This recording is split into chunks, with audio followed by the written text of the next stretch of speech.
بسم اللہ الرحمن الرحیم۔ اللہ پر توکل و یقین۔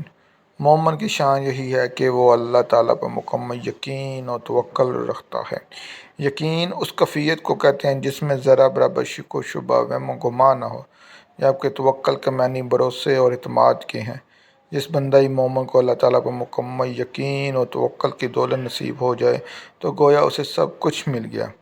حضرت ابراہیم علیہ السلام، جنہیں ابو انبیاء اور امام الانبیاء کہا گیا، جن کے بیٹوں یعنی حضرت اسماعیل علیہ السلام اور حضرت اسحاق علیہ السلام کی نسل میں اللہ تعالیٰ نے بہت سے انبیاء پیدا کیے، اور جنہیں اللہ تعالیٰ نے خلیل اللہ یعنی اللہ کا دوست کا لقب عطا کیا، ان کے اللہ تعالیٰ پر یقین اور توکل کا جو حال تھا اس کے لیے ذہن میں ایک قصہ پیش کیا جا رہا ہے۔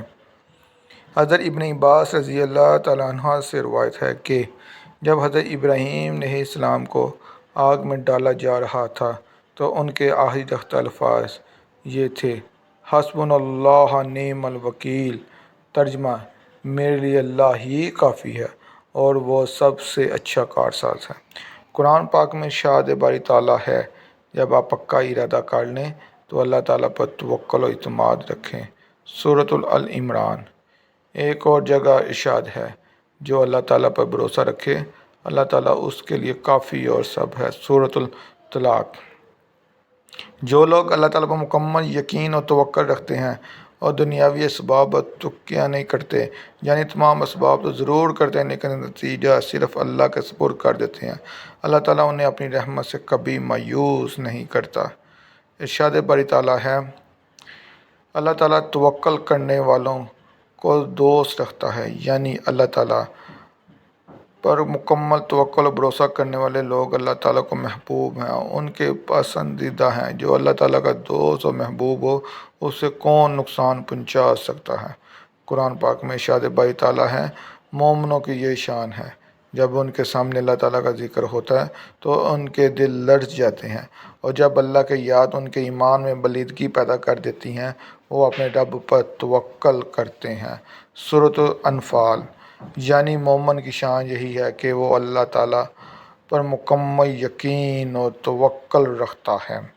حضرت عمر فاروق رضی اللہ تعالیٰ عنہ سے روایت ہے کہ رسول کریم صلی اللہ علیہ وآلہ وسلم نے ارشاد فرمایا: اگر تم اللہ تعالیٰ پر ایسا توکل و بھروسہ کر لو جیسا کہ اس کا حق ہے تو وہ تم کو ہی طرح رزق عطا فرمائے گا جیسے پرندوں کو کرتا ہے۔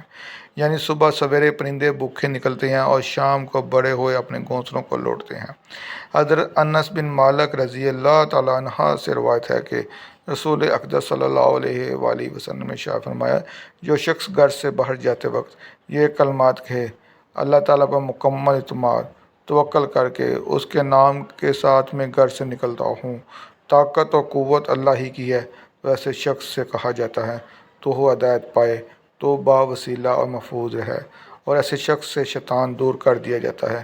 اللہ تعالیٰ نے حضرت داؤد علیہ السلام پر وحی کی کہ اے داؤد علیہ السلام، میرا جو بندہ مجھ پر توکل کرتا ہے ایک مصیبت میں کام آتا ہے۔ بے شک رسول کریم صلی اللہ علیہ وآلہ وسلم نے ہمیشہ اللہ تعالیٰ پر ایسا ہی توکل و بھروسہ کیا جیسا کہ اس کا حق تھا۔ تورات اور دیگر کتب آسمانی میں آپ صلی اللہ علیہ وآلہ وسلم کو متوکل کے نام سے یاد کیا گیا۔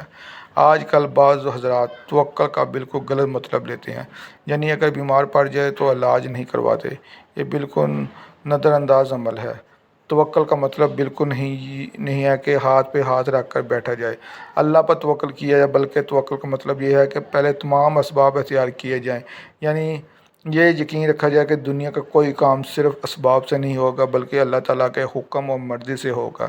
اللہ تعالیٰ ہمیں صحیح معنوں میں اپنی ذات پر یقین اور توکل کی توفیق عطا فرمائے۔ اگر آپ لوگوں کو میری ویڈیو اچھی لگے تو میرے چینل کو لائک اور سبسکرائب کر دیں تاکہ آنے والی ویڈیو کے بارے میں آپ کو جلد سے جلد نوٹیفیکیشن مل سکے۔ شکریہ۔